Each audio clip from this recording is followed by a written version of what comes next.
Yang terakhir yang ingin sampaikan pada kesempatan pagi hari ini,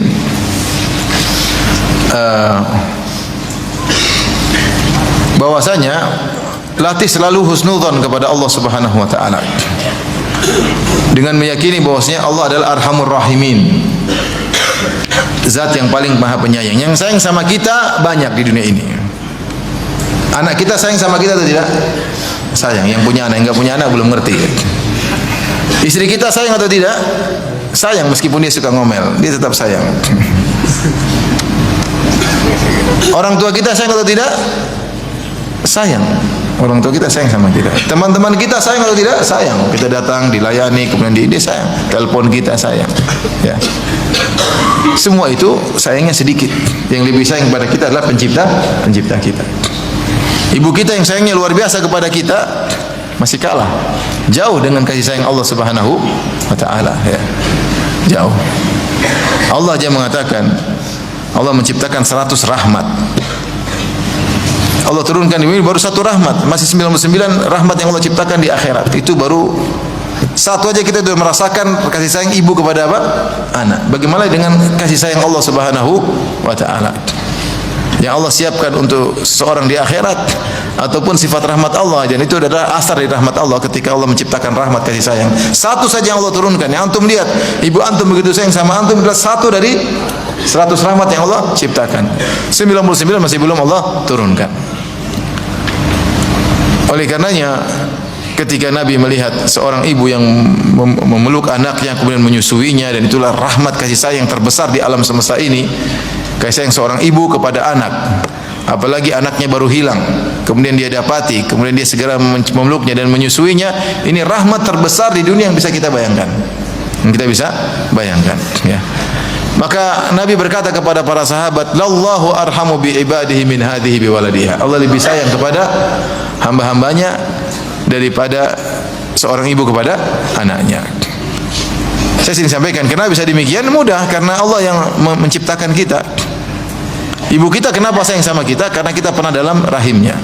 Dia makan dari asupan gizi dari tubuhnya. Dia pernah menyusui kita, dia pernah menggendong kita. Itu ibu kita, bukan pencipta kita. Yang ciptakan kita siapa? Allah. Secara logika, yang mengkreat, yang menciptakan lebih sayang kepada hasil ciptaannya daripada yang sekedar mengandung atau ditumpangi untuk hidup dalam rahimnya. Ya. Siapa yang menciptakan kita? Allah. Ya.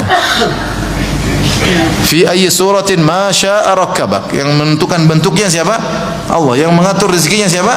Allah. Semua Allah. Ya. Kalau kita bikin misalnya antum misalnya apa, menciptakan mobil, antum sayang nggak hasil ciptaan antum? Suka. Antum tukang kayu, antum bikin lemari misalnya, antum bikin lama dia, antum senang nggak dengan ciptaan antum? Senang. Allah menciptakan kita, maka sangat mudah dibayangkan bagaimana Allah sangat sayang kepada hambanya. Lihatlah Nabi Ayub ketika berdoa, ya, anni massaniyadh-dhurr wa anta arhamur rahimin. Selesai. Ya Allah, aku sedang ditipu dengan penderitaan, sementara Engkau yang paling sayang kepadaku dari semua yang sayang kepadaku. Istriku sayang, anakku sayang, temanku sayang, tapi Engkau yang lebih sayang. Maka ketika kita tahu Allah yang paling sayang kepada kita, sebenarnya mengambilkan faedah bahwa kalau begitu tempat paling utama kita bergantung siapa? Allah. Karena kalau kita tidak sayang, ngapain kita berharap sama Dia? Percuma, dia tidak sayang sama kita.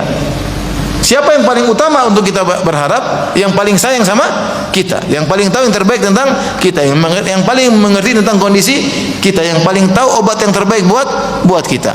Siapa? Rabbul Alamin. Maka hendaknya selalu husnudzan dan bergantung kepada Allah Subhanahu. Namun Ibnu Al-Qayyim dalam kitabnya Al-Jawabul Kafi, dia menyebutkan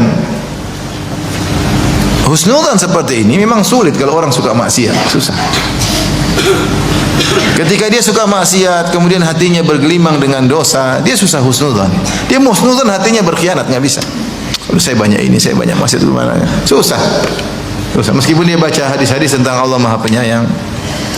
Oleh karena ketika seorang mendapati hatinya susah untuk husnudzan kepada Allah, segera banyak istighfar.